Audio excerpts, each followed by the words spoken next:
వినాయక చవితి అంటే భక్తి, భద్రత, సంయమనం ఉన్నప్పుడు పర్వదినం అవుతుంది. కానీ విశాఖ గాజువాకలో మాత్రం ఈ ఉత్సవం గొడవల, గందరగోళాల కేంద్రంగా మారింది. లక్ష చీరల వినాయక విగ్రహం వద్ద టికెట్ల దందా, వ్యాపారాల పాలకులు, అధికారుల మౌనం అన్నీ కలిసిపోయి గాజువాకను హాట్ స్పాట్ గా మార్చాయి. భక్తులపై భక్తులే దాడి చేసుకున్న ఈ ఘటన ఇప్పుడు రాష్ట్ర వ్యాప్తంగా సంచలనం రేపుతోంది.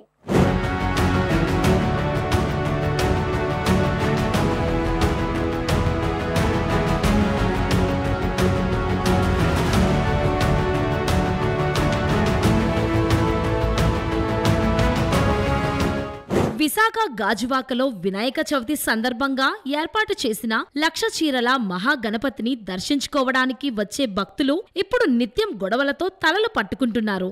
ఎస్వి ఎంటర్టైన్మెంట్స్ అనే ప్రైవేట్ సంస్థ లంక మైదానంలో ఈ విగ్రహాన్ని ఏర్పాటు చేసింది. కానీ ఈ దివ్య విగ్రహం వెనుక దాగిన వ్యాపారం ఇప్పుడు అసలైన గొడవకు కారణమైంది. ప్రతిరోజు భక్తుల వద్ద నుండి టికెట్ వసూలు, అది కూడా అనుమతులు లేకుండా పూర్తిగా కమర్షియల్ పద్ధతిలో జరుగుతోంది. 70కి పైగా స్టాల్స్ ఏర్పాటు చేసి భారీగా వసూలు చేసిన నిర్వాహకులు, జీవీఎంసీ, ఆర్ఎండ్బి అధికారుల మౌనాన్ని డబ్బుతో కొన్నారు అన్న ఆరోపణలు గలం ఎత్తుతున్నాయి.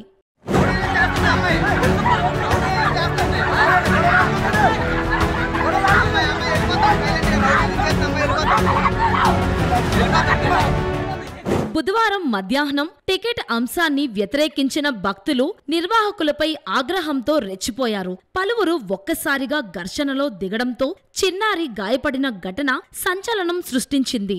వీడియోలు సోషల్ మీడియాలో వైరల్ కావడంతో పోలీసులు రంగప్రవేశం చేసి ఇరు పక్షాలను స్టేషన్ కు తరలించారు. ఇక గాజువాక ఎమ్మెల్యే, రాష్ట్ర టీడీపీ అధ్యక్షుడు పల్లా శ్రీనివాసరావు స్వయంగా రంగంలోకి దిగారు. ఈ కార్యక్రమం వెనుక ఉన్న అక్రమాలకు, అధికారుల పాత్రకు సంబంధించి విచారణ జరిపించాలని అధికారులను ఆదేశించారు. అయితే ఫిర్యాదులు వచ్చినా అధికారులు ఇప్పటికీ మౌనం వహిస్తుండటం మరిన్ని అనుమానాలకు దారితీస్తోంది. తోపులాట జరిగిందని చెప్పేసి సోషల్ మీడియా ద్వారా తెలిసింది.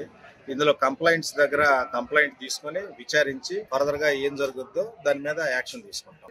ఏం జరిగిందని మాట్లాడుతున్నారు. ఇప్పుడే వచ్చింది సోషల్ మీడియాలో, వాళ్ళ మీద దాడి జరిగిందని చెప్పేసి చెప్తున్నారు. వచ్చింది దాని విచారణ జరిపి కంప్లైంట్ తీసుకొని భక్తులను పిలిచి కంప్లైంట్ తీసుకొని విచారించి దాని మీద ఫర్దర్ గా పాప హాస్పిటల్ అని అంటున్నారు. చూస్తాం, అది కూడా తెలియదు. అటాపొగట్టాలి 1 అవర్ అవుతుందండి. అక్కడ అమ్మాయి వచ్చి కొట్టిన తర్వాత మేము ఈ సైడ్కి వచ్చాం. సైడ్కి వచ్చిన తర్వాత ఆపిన తర్వాత ఈ అబ్బాయి వచ్చి మీరు ఇక్కడ గ్రౌండ్ నుండి వెలగెళ్తారు చూస్తానని చెప్పి చిటికేసి ఇక్కడ చేతిలో మొబైల్ తీసుకొని ఒక అమ్మాయి మీదకి ఇచ్చినప్పుడు ఒక 3 సంవత్సరాలు 4 సంవత్సరాలు బేబీకి ఇలా కట్ అయిపోయిందండి. పరిగెట్టి హాస్పిటల్ తీసుకెళ్లారు. మా ఫోన్ అడిగితే ఇవ్వలేదు. ఫోన్ ఎందుకు ఇవ్వలేదంటే గొడవ అంతా జరిగిన తర్వాత ఆగిన తర్వాత ఇస్తామని చెప్పి ఫోన్ పట్టుకొని వెళ్ళిపోయారండి.